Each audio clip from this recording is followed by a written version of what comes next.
Hi everyone, आज अपनी इस वीडियो में बात करने वाले हैं पैन आधार लिंकिंग के लेटेस्ट अपडेट्स के बारे में। तो कई लोग ऐसे होंगे जिन्होंने अपना पैन आधार लिंक करवा लिया होगा, कई लोग ऐसे भी होंगे जिन्होंने अपना पैन आधार लिंक नहीं करवाया, और कई लोग ऐसे भी होंगे जिन्होंने लास्ट डेट में जाकर के पेमेंट किया लेकिन पैन आधार लिंक नहीं हुआ। तो चलिए इस वीडियो में आगे बढ़ते हैं और समझते हैं इसको कैसे कंप्लीट करेंगे।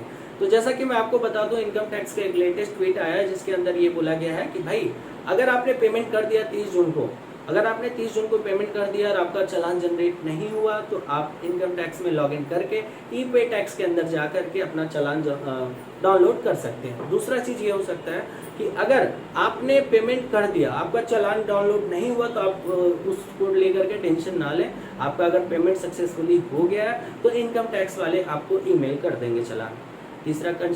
तीसरा पॉइंट ये भी बोला गया है कि भाई अगर आपने पेमेंट कर दिया, अपना कंसेंट दे दिया 30 जून तक, तब आपका पैन इन ऑपरेटिव नहीं होगा। ऐसा माना जाएगा कि आपका लिंक हो गया लेकिन एक्चुअल में लिंक हुआ नहीं है, तो इनकम टैक्स वाले इस पे ध्यान देंगे, यानी कि इन ऑपरेटिव होने से वो बचा सकते हैं। तो ये कंसिक्वेंस।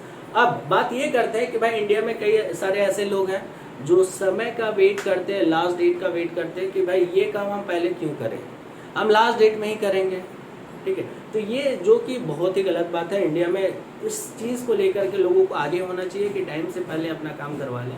लेकिन कई लोग ऐसे भी होते हैं, बहुत लोग करवा भी लेते हैं, लेकिन कई लोग ऐसे होते हैं जो कि लास्ट डेट का वेट करते हैं। ठीक है, तो जैसा कि मैं आपको बता दूं कि 28 मार्च 2023 को एक नोटिफिकेशन आया था, उसके अंदर ये बोला गया था कि जो 31 मार्च 2023 पैन आधार लिंकिंग का लास्ट डेट था उसको बढ़ा करके 30 जून 2023 कर दिया गया था। और उसके अंदर ये बोला गया था कि 1000 रुपीज़ का आप लेट फीस पेमेंट कीजिए और 30 जून तक अपना पैन आधार लिंक करवा लीजिए। तो इंडिया में कई लोग ऐसे थे जिन्होंने लास्ट डेट पे यानी कि 30 जून पे पैन आधार लिंकिंग के लिए उनको याद आया और वो चल पड़े पैन आधार लिंक करवाने के लिए। और जब वो पैन आधार लिंक करवाने के लिए जाते हैं तो 1000 रुपीज़ का लेट फीस का चालान आता है, तो वो पेमेंट भी करते हैं।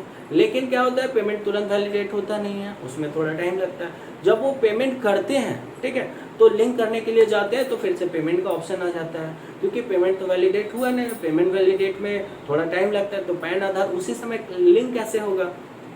तो इनकम टैक्स डिपार्टमेंट ने इससे रिलेटेड एक ट्वीट किया, उसमें ये बोला गया कि भाई अगर आपने पेमेंट किया, अगर आपका पेमेंट में प्रॉब्लम आया और वो प्रॉब्लम आया और आपका चालान जनरेट नहीं हुआ तो आप क्या कर सकते हैं, आप अपना इनकम टैक्स पोर्टल में लॉगिन करके ई पे टैक्स के अंदर जाके चालान डाउनलोड कर लें।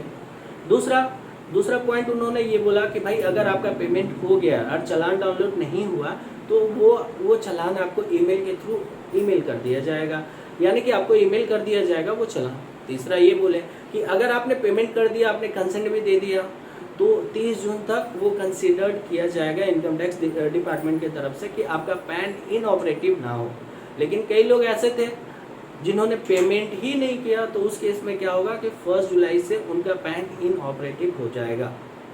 ठीक है, जब उनका पैन इनऑपरेटिव हो जाएगा तो as per notification issued on 28 मार्च 2023 उसमें ये बोला गया है, यानी कि 28 मार्च 2023 के दिन जो नोटिफिकेशन इशू हुआ था एक्सटेंशन को लेकर के पैन आधार लिंकिंग के, उसमें ये बोला गया था कि अगर आपने 30 जून तक पैन आधार को लिंक नहीं करवाया तो उस केस में आपका पैन इनऑपरेटिव हो जाएगा। और जब आपका पैन इनऑपरेटिव हो जाएगा तब उस समय क्या करना होगा, उस समय आपके कंसिक्वेंस क्या होंगे, तो जो आपने इनकम टैक्स रिटर्न भरा है ना, तो उसमें रिफंड नहीं आएगा, और जो आपका रिफंड आने वाला होगा उस पर इंटरेस्ट भी नहीं मिलेगा, टीडीएस टीसीएस का प्रोसेसिंग में दिक्कत आएगा। ठीक है, तो ये सारे कंसिक्वेंसेस थे, इसके अलावा भी कई कंसिक्वेंस हो सकते हैं। कई लोगों को ऐसा भी लग रहा है कि सर हमारा तो 1000 रुपीज़ का लेट फीस लग रहा है, क्या हम दूसरा पैन बनवा लें, इंस्टेंट पैन? तो आंसर इज नो। आप पैन होल्डर हैं तो आप एक ही पैन रख सकते हैं। अगर एक से ज़्यादा पैन रखते हैं तो वो इनकम टैक्स के अंदर डिफॉल्ट माना जाता है और उसके अंदर 10,000 का पेनल्टी लग सकता है। तो अगर आपके पास एक पैन है तो उसी को ऑपरेटिव करवाएं, यानी कि अगर इनऑपरेटिव हो गया तो ऑपरेटिव करवाएं। ठीक है, दूसरा पैन नहीं बनवाना है। इसके बाद ये सवाल भी कई लोगों को आता होगा कि सर हमने तो 30 जून तक, हम तो एक महान आदमी थे और 30 जून तक भी पैन आधार को लिंक नहीं करवाया।